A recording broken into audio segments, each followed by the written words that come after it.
तो स्टूडेंट आज हम कर रहे हैं 10th class example 3। Find the 10th term.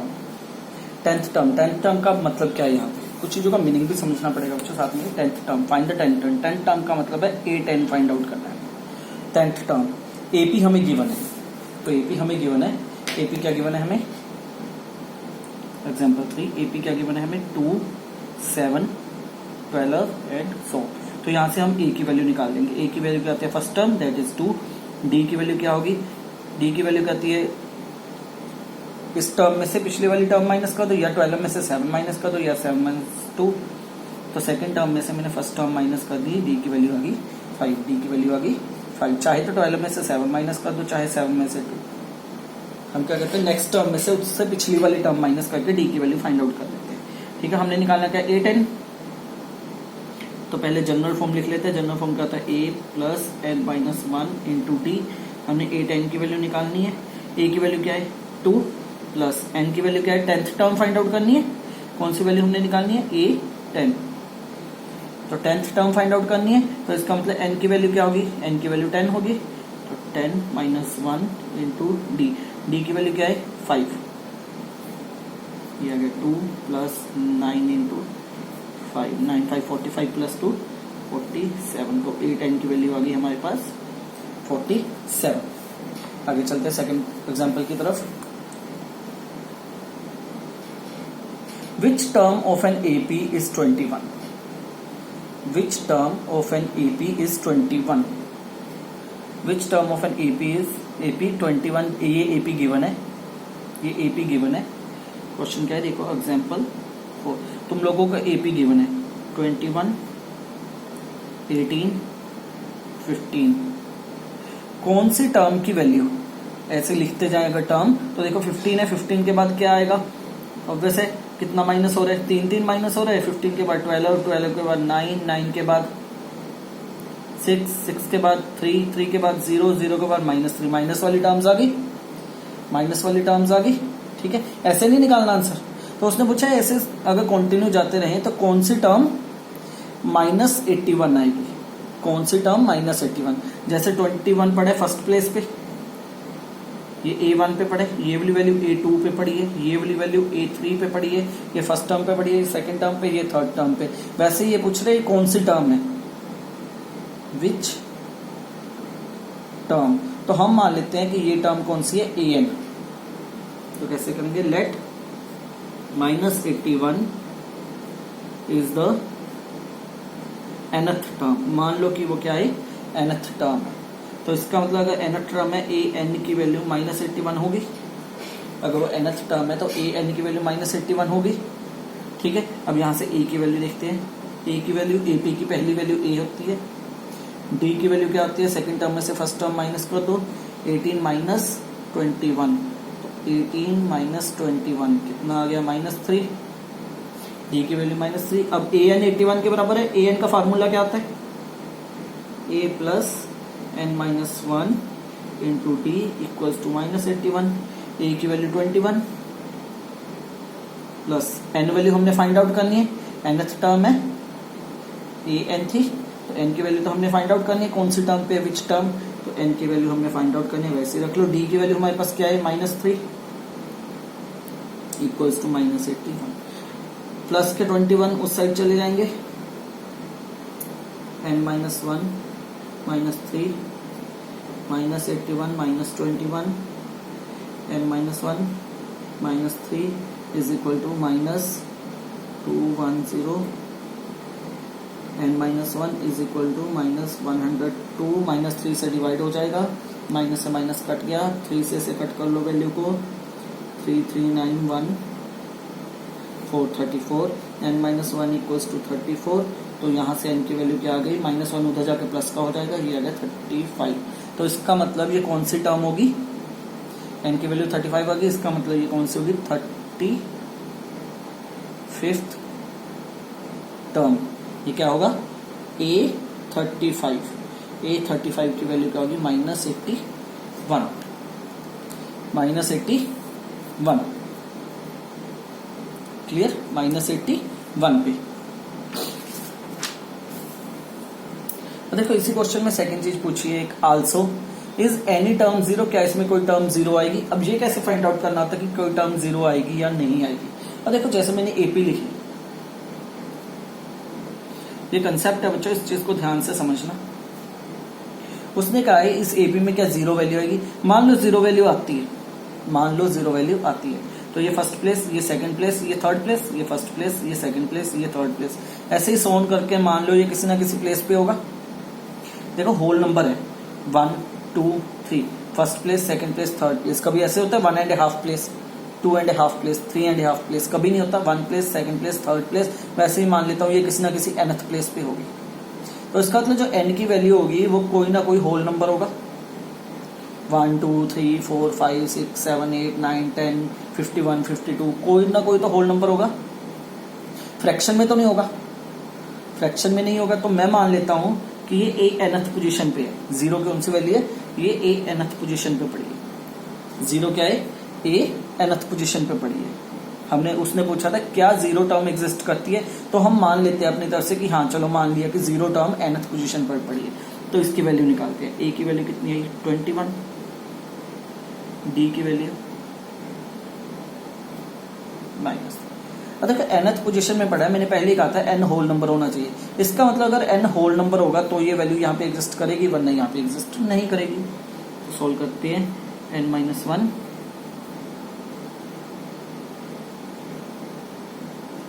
a plus n-1 into D equals to 0। a की वैल्यू कितनी आई 21 प्लस n की वैल्यू कितनी आई, n तो हमने फाइंड आउट करना है, d की value -3 equals to 0, n-1 -3 equals to -21, minus से माइनस कट गया, 3 से कट के 7, n-1 इक्वल्स टू 7। n की वैल्यू कितनी आ गई 8। देखो n की वैल्यू 8 होल नंबर आ गया, n क्या है होल नंबर आ गया, या फिर नेचुरल नंबर कह लो, जो भी है, इंटीजर कह सकते हैं। n की वैल्यू क्या आ गई, इंटीजर आ गई, n की वैल्यू इंटीजर आ गई। तो इसका मतलब जीरो टर्म क्या करेगी, एग्जिस्ट करेगी। Zero term exist. a8, n की वैल्यू 8 आई है तो a8 पे क्या वैल्यू मिलेगी 0। और देखो पीछे हमने 0 निकाला था, याद हो इसी क्वेश्चन का। तो देखो ये 0 कहाँ आया था, first term, second term, third term, fourth term, six term, seven term, eight term, first second third fourth fifth six seventh eighth पे 0 आ गया था। थर्ड ये, फोर्थ टर्म ये, फिफ्थ टर्म ये, सिक्स टर्म ये, सेवन टर्म ये, eight term पे क्या आ गया, देखो 0 आ गया। एट टर्म पे, एट टर्म के क्या आ गया 0 आ गया। तो वही एट टर्म पे हमारे पास क्या आया 0। पर इसे ऐसे नहीं निकालना, इसे ऐसे ही सोल्यूशन करते हैं। तो देखो जब भी कोई नंबर देखना है, क्या ये नंबर, जैसे इसने देखा था 0 पता करना था क्या इस सीरीज में 0 आता है नहीं आता, तो उसे निकालने का एक ही तरीका होता है, 0 को nth प्लेस पे मान लो कि वो nth प्लेस पे पड़े, वो नंबर nth प्लेस पे पड़े। अगर n की वैल्यू इंटीजर आ जाए, अगर n की वैल्यू इंटीजर आ जाए तो वो टर्म उस एपी में एग्जिस्ट करेगी। अगर n की वैल्यू फ्रैक्शन या डेसिमल में आ जाए, या डेसिमल में आ जाए, तो इसका मतलब वो टर्म एग्जिस्ट नहीं करेगी, not exist, term not exist. अगर n की वैल्यू फ्रैक्शन या डेसिमल में आती है तो वो टर्म उसमें एग्जिस्ट नहीं करेगी। क्लियर। टर्म तभी एग्जिस्ट करती है अगर वो किसी प्लेस पे पड़ी होगी। और प्लेस पोजीशन, क्लास की पोजीशन देखो, जो क्लास में first position, second position, third position थे, कभी देखे भाई ये बच्चा 2.5 पोजीशन पे है, 3.5 पोजीशन पे है, ठीक है, इसकी पोजीशन क्या है, कोई पेरेंट्स आके पूछे इसकी पोजीशन क्या है, सर जी इसकी पोजीशन तो 2.5 है, 3.25 है, कभी होता है ऐसी पोजीशन नहीं। पोजीशन क्या होती है, फर्स्ट सेकंड थर्ड फोर्थ, हमेशा इंटीजर होती है, इसलिए ये पोजीशन भी इंटीजर होगी। अगर इंटीजर होगी, अगर इंटीजर आएगा आंसर, तो इसका मतलब 0 इस एपी में आएगा। अगर उसका आंसर फ्रैक्शन में, n की वैल्यू फ्रैक्शन या डेसिमल में आती है, इसका मतलब वो 0 इस एपी में नहीं आएगा। ठीक है, ना वाला क्वेश्चन भी अभी हम करेंगे, वो एक्सरसाइज में आएगा। ठीक है, आगे चलते हैं। देखो जैसे कि ये नेक्स्ट, इस क्वेश्चन को बाद में करेंगे, ये बाद में करेंगे अभी बच्चों। ठीक है, अब चलते हैं एग्जाम्पल 6 की तरफ। Check whether 301 is a term of the list. ये वैसा ही क्वेश्चन है जैसे ऊपर पूछा था कि 0 उस टर्म में एग्जिस्ट होता है या नहीं, वैसे अब 301 पूछ लिया। Check whether 301 is a term of the list of this AP. तो अब एपी क्या है हमारे पास 5, 11, 17, 23, ये एपी है। यहाँ पे ए की वैल्यू क्या है 5, डी की वैल्यू क्या है 11 माइनस 5 6। उसने क्या पूछा 301 क्या इस एपी में आएगा, तो उसने पूछा क्या 301 टर्म इस एपी में आएगी। तो मैं मान लेता हूं ये टर्म कहां पड़ी है, ए nth टर्म है। Let A nth term is 301। मैंने मान लिया अपनी तरफ से ए nth टर्म क्या है ये है। तो फार्मूला लगाएंगे a plus n minus 1 into d. सीधी सी बात, अगर n की वैल्यू इंटीजर आ जाए, पॉजिटिव इंटीजर, पोजीशन नेगेटिव में भी नहीं होती, अगर n की वैल्यू पॉजिटिव इंटीजर आती है, अगर n की वैल्यू पॉजिटिव इंटीजर आती है तो ये टर्म इसमें होगी, वरना नहीं होगी। a की वैल्यू क्या है 5 प्लस n की वैल्यू तो हमने निकालनी है, d की वैल्यू क्या है 6, 301, 5 उधर जाके माइनस हो गया, n माइनस 1 इंटू 6, 5 इधर आके क्या हो जाएगा माइनस हो जाएगा 296, 6 से कट कर लेते हैं, 6 4 का 24,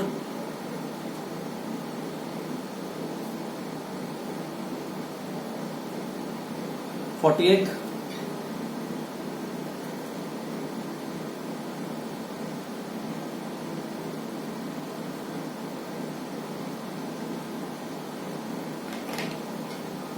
नहीं ये कट नहीं होगा, आई थिंक सो द्वारा डिवाइड करके लिखते हैं n minus 1 equals to 296 upon 6।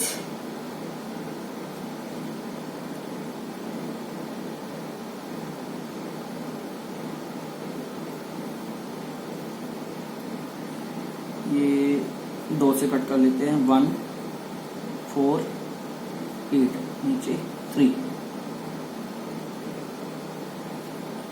हो गया,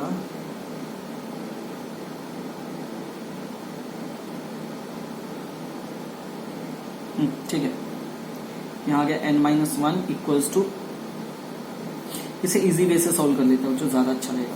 पहले इसे सॉल्व कर लो, 5 प्लस 6 से मल्टीप्लाई कर ले डिस्ट्रीब्यूटिव लॉ लगा के, 6n minus 6 equals to 301, 5 minus 6, 6n minus 1 equals to, वहां से 1 उधर जाके प्लस करना पड़ता, बात एक ही, 6n 1 उधर जाके प्लस हो जाएगा 302, n is equal to 302 upon 6, 2 से कट किया 3, 2 से कट किया 151, n की वैल्यू कितनी आ गई 151 अपॉन 3। अब देखो ये कट नहीं हो रहा, 3 से 151 कट नहीं हो रहा, इसका मतलब n की वैल्यू किस में आ गई फ्रैक्शन में, n की वैल्यू किस में आ गई फ्रैक्शन में। अगर n की वैल्यू फ्रैक्शन में आ गई, पॉजिटिव इंटीजर तो नहीं, तो इसका मतलब जो हमारा नंबर था 301 is not a term of an given AP, जो हमें गिवन एपी है उसकी टर्म 301 नहीं है। तो आई थिंक अब दोनों क्वेश्चनों से क्लियर हो गया होगा, जीरो वाला जो हमने पहला क्वेश्चन किया था, इससे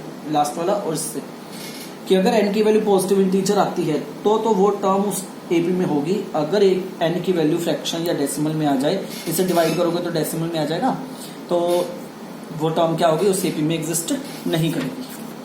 क्लियर?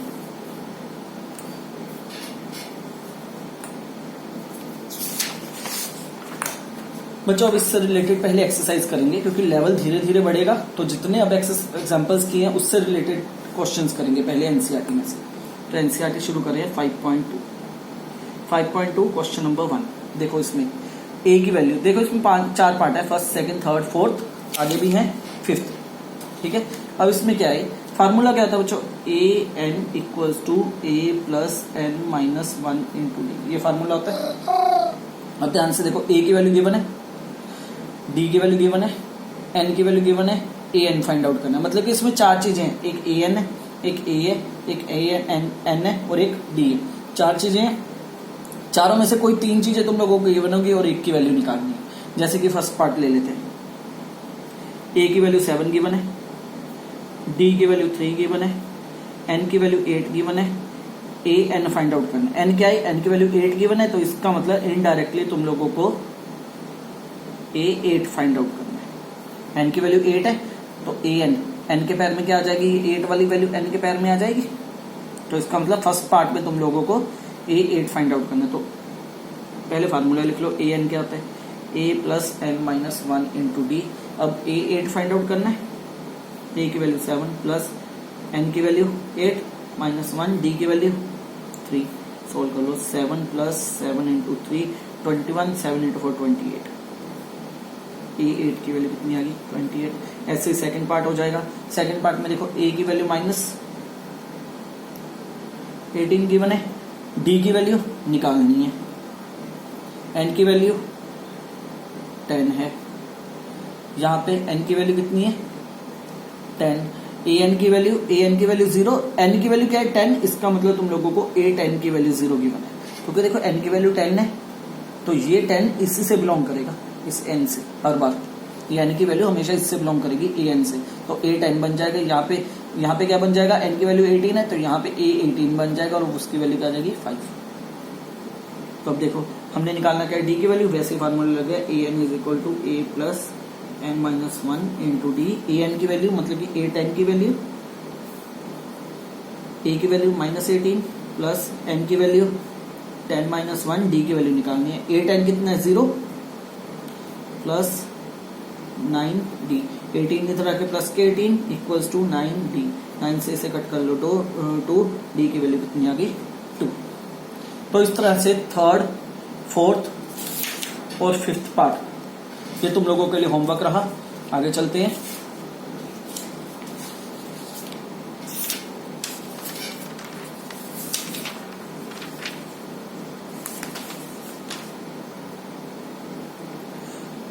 Choose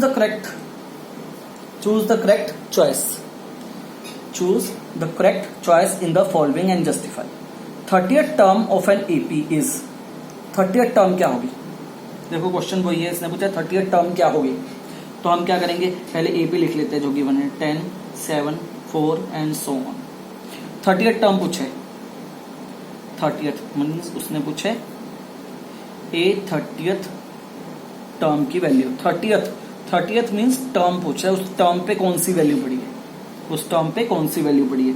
अब देखो इसका मतलब ए की वैल्यू यहां से निकल जाएगी 10, डी की वैल्यू क्या होगी second term minus first term,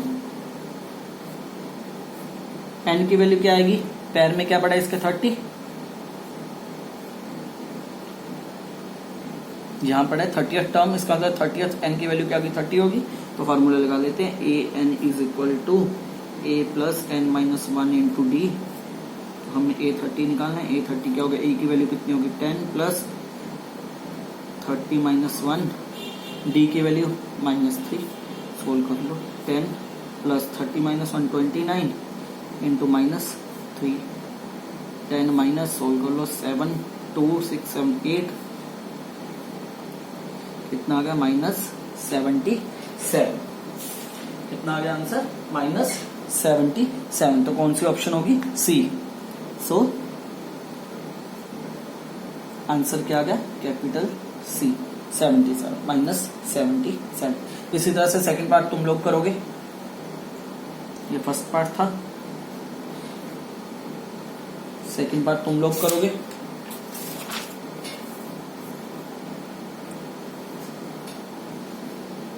question third देखो बच्चों, ये एपी गिवन है, मतलब फिलिंग द ब्लैंक्स, जो बॉक्स मिसिंग है ना उसे भरना है। पहले पहला पार्ट करते हैं, 2 कोमा यहाँ पे बॉक्स बना हुआ है, कोमा 26। ठीक है, अब याद है बच्चों मैंने बताया था A1 किसे बिलोंग करता है, A को। A2 की वैल्यू क्या आती है, A plus D, her bar D add होता रहता है। A3 की वैल्यू क्या आती है, A प्लस 2D। ऐसे ही A4 की वैल्यू क्या आती है, A प्लस 3D। अगर यहाँ पे 1 होगा तो D होगा नहीं, अगर 2 होगा तो 1D होगा, अगर 3 होगा तो 2D होगा, अगर 4 होगा तो 3D होगा। ये फर्स्ट टर्म है, फर्स्ट टर्म क्या आती है A1, A1 क्या आता है A। ये सेकंड ब्लॉक है तो सेकंड टर्म हुई ये A2 क्या होगा A प्लस D। ये थर्ड ब्लॉक है, ये क्या है A3, तो इसकी वैल्यू क्या होगी A प्लस 2D। इसका मतलब A की वैल्यू हमें 2 गिवन है, A प्लस 2D की वैल्यू 26 गिवन है। ये A इक्वल टू 2 हमें यहां से मिल गया, A प्लस 2D हमें यहां से मिल गया। तो हम a की वैल्यू जो 2 है इस सेकंड इक्वेशन में पुट कर देंगे। तो यहाँ पे a की वैल्यू 2 पुट करेंगे, 2 + 2d इक्वल्स टू 26। 2d 2 उधर जाके सब्ट्रैक्ट हो जाएगा, ये आ गया 24 और d की वैल्यू हमारे पास आ गई 12। d की वैल्यू 12 और देखो a की वैल्यू 2 हमें गिवन थी, a की वैल्यू 2 थी हमारे पास, d की वैल्यू कितनी आ गई 12। हमें ये बॉक्स फाइंड आउट करना है। ये बॉक्स क्या है, a + d, a की वैल्यू 2, d की वैल्यू 12, कितना आ गया 14। तो ब्लॉक में कितना आ गया 14। सो लिख देंगे, so the missing term is, so missing term is 14। ठीक है, एक मुश्किल वाला कर लेते हैं। ठीक है, सेकंड वाला तुम लोग करना और तुम लोगों को मैं समझा रहा हूं third part. 5 comma box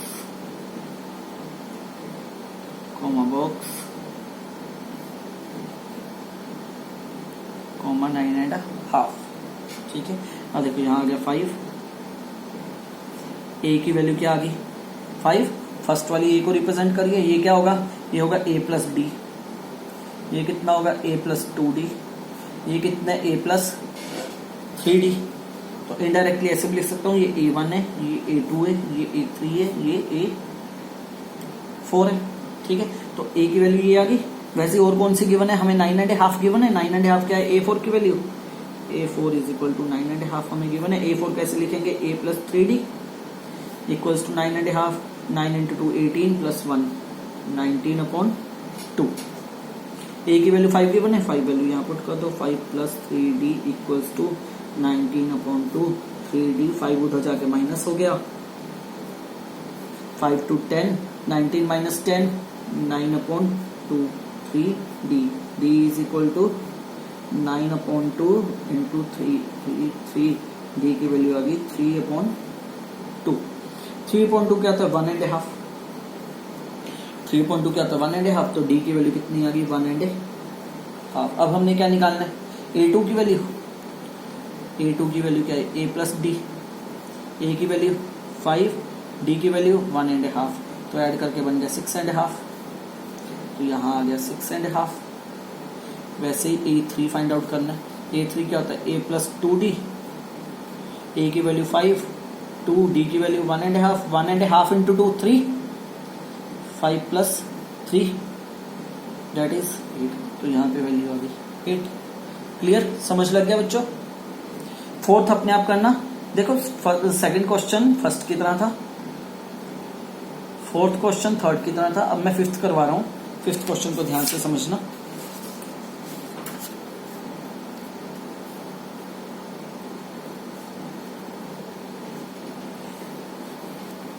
fifth part में ये खाली 38 खाली, कितने खाली हैं 1 2 3 4,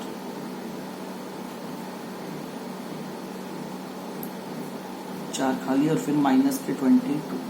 तो ये आ गई a1 की वैल्यू, ये आ गई a2 की वैल्यू, ये आ गई a3 की वैल्यू, ये आ गई a4 की वैल्यू, ये आ गई a5 की वैल्यू, ये आ गई a6 और ये बिलोंग करेगा a7। तो अब हमें गिवन क्या है, एक a2 की वैल्यू गिवन है और एक a7 की वैल्यू गिवन है। तो हम लिख लेंगे a2 की वैल्यू कितनी है 38। ठीक है, ये क्या बनेगा a + d = 38। दूसरी वैल्यू कौन सी गिवन है a7, a7 की वैल्यू कितनी बनेगी -22। तो ये क्या बना a + 6d = -22। यहां से a की वैल्यू निकाल लो बच्चों, यहां से a की वैल्यू क्या है a = 38 - d। यहां से a की वैल्यू निकाल ली, ये फर्स्ट वैल्यू सेकंड इक्वेशन में पुट कर दो। a की वैल्यू यहां से निकाल के, जब दो इक्वेशन हो ना जिस दोनों में a और d हो, देखो जो पहले क्वेश्चन किए थे ना, जो पहले क्वेश्चन में फर्स्ट वैल्यू गिवन थी हमें, फर्स्ट वैल्यू में अकेला a होता है, वहां पे d नहीं होता, ध्यान रखो। जो पहले क्वेश्चन किए थे उसमें फर्स्ट वैल्यू गिवन थी, देखो इसमें फर्स्ट a गिवन है, इसमें भी a गिवन है, इसमें भी a गिवन है, इसमें a नहीं गिवन, इसमें a नहीं गिवन। इसका मतलब ये दोनों क्वेश्चन एक तरह के हो, ये वाला क्वेश्चन सेकंड पार्ट और फिफ्थ पार्ट दोनों एक जैसे हो, इसमें a की वैल्यू गिवन नहीं है। और जिसमें ए की वैल्यू गिवन ना हो, सेकंड टर्म गिवन हो, तो वो तो ए प्लस डी बन गया, वो तो ए प्लस डी बन गया। तो इसका मतलब दोनों टर्म में अगर ए प्लस डी और ए और डी दोनों इक्वेशंस में हो तो क्या करना था, एक में से एक की वैल्यू निकाल लो, किसी एक इक्वेशन में से किसी एक वेरिएबल की वैल्यू निकाल लो। मान लो मैंने ए की वैल्यू निकाली, ठीक है, या वैसे भी कर सकते हो जो तुम लोग, अब सच तुम लोगों ने एलिमिनेशन मेथड तो किया ही हुआ है, एलिमिनेशन मेथड अप्लाई कर दो, a plus d equals to 38, ये क्या है, a plus 6b equals to minus 22, variable same है, साइन चेंज कर दो। वो तरीका ज्यादा आसान है, एलिमिनेशन मेथड बाय अप्लाइंग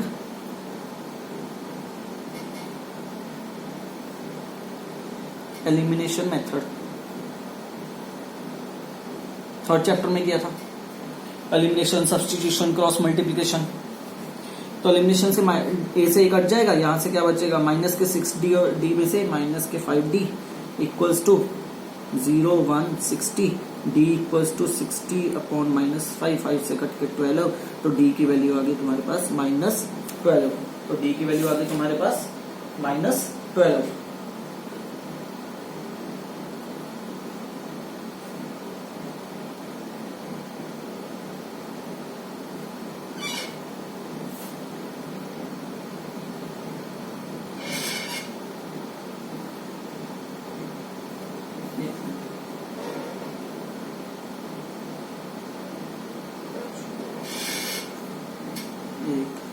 एक 2 3 4 5 6 7,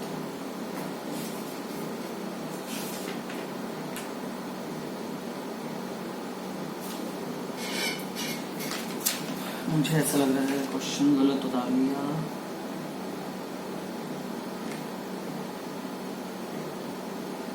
बुक में कितने डब्बे हैं, 1 2 3, हाँ बच्चों यहाँ पे गलत है, एक डब्बा कम है। चलो इससे कर लो, इससे भी कोई फर्क नहीं पड़ेगा, 12 आ गया, इससे सॉल्व कर लो आंसर, इससे भी आ जाएगा सेम इसी तरीके से। इसे एक्स्ट्रा में रख लेते हैं, इसे एक्स्ट्रा में रख लो, ठीक है। तो डी की वैल्यू 12 आ गई तुम लोगों के पास, डी की वैल्यू 12 हो गई फर्स्ट डब्बे में वैल्यू। अब ए की वैल्यू, डी की वैल्यू फर्स्ट इक्वेशन में पुट कर लेते हैं, ए प्लस डी की वैल्यू माइनस 12 इक्वल्स टू 38। ए की वैल्यू कितनी है, माइनस 12, उधर जाके प्लस के हो जाएंगे, 38 प्लस 12, ए की वैल्यू आ गई 50। अब देखो पहले डब्बे में आ गई ए की वैल्यू 50, सेकंड क्या है A3, A3 निकाल लो। A3 क्या होता है, a प्लस 2d, ए की वैल्यू कितनी है 50 प्लस 2, डी की वैल्यू माइनस 12, कितना आ गया 50 plus minus and that is 24, कितना आ गया 26। A3 की वैल्यू कितनी आ गई 26। A4 निकालना है, A4 कितना होता है a प्लस 3d, ए की वैल्यू कितनी है 50 प्लस 3 इंटू माइनस 12, 50 माइनस 36 कितना आ गया 14, नेक्स्ट वैल्यू 14। A5 निकालना है, A5 क्या होगा a प्लस 4d, ए की वैल्यू कितनी होती है 50, 4 माइनस 12, 50 माइनस 48 कितनी आ गई 2, यहाँ पे आ गई 2 वैल्यू, ठीक है। और क्या रह गया A6 a प्लस 5d, ए की वैल्यू कितनी है 50, 5, डी की वैल्यू कितनी है माइनस 12, माइनस 60 कितना आ गया माइनस 10, तो यहाँ कितना आ गया माइनस 10। बच्चों ये मैंने 4 ब्लॉक्स लेके कर दिया, बुक में तुम्हारे पास 3 ब्लॉक्स हैं, यहाँ पे मिस प्रिंटिंग होगी क्वेश्चन में, यहाँ पे वहां पे तुम्हारे पास 3 ब्लॉक्स हैं, तो तुम लोग 3 ब्लॉक से इसे सॉल्व कर लेना। क्वेश्चन तो सेम ही तरीके से सॉल्व होगा, कोई फर्क नहीं पड़ेगा, ठीक है। याद रखना हमारे पास ये इक्वेशन जो थी, मैंने इसे a प्लस द्वार से देख लो A2 था, मैंने इसे a प्लस डी लिख लिया, और ये A7 गिवन था, ये आ गया a plus 6d equals to minus 22। दोनों मेथड्स पे मैंने एलिमिनेशन मेथड अप्लाई कर दिया। एलिमिनेशन मेथड तुम लोग कर चुके हो चैप्टर नंबर 4 में, सॉरी चैप्टर नंबर 3 में, वहां से रिवाइज कर लेना।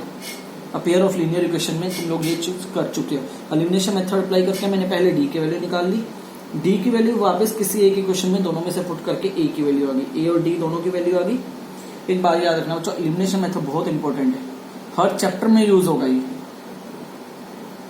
अगले 5 के 5 चैप्टर में ये यूज होगा, इसीलिए इसे परफेक्ट करते रहना। ए और डी की वैल्यू आ गई। अब मैंने ये खाली जगह भरनी थी, ये क्या थी ए की वैल्यू क्या है 50, सीधा आ गया। ये क्या है A+2D, A3 है, A+2D निकाला 26 आ गई, A4 निकाल लिया, A5 निकाल लिया, A6 निकाल लिया। इस तरीके से तुम लोगों का ये क्वेश्चन सॉल्व हो जाएगा। ठीक है, थैंक यू। बाकी नेक्स्ट वीडियो में करेंगे।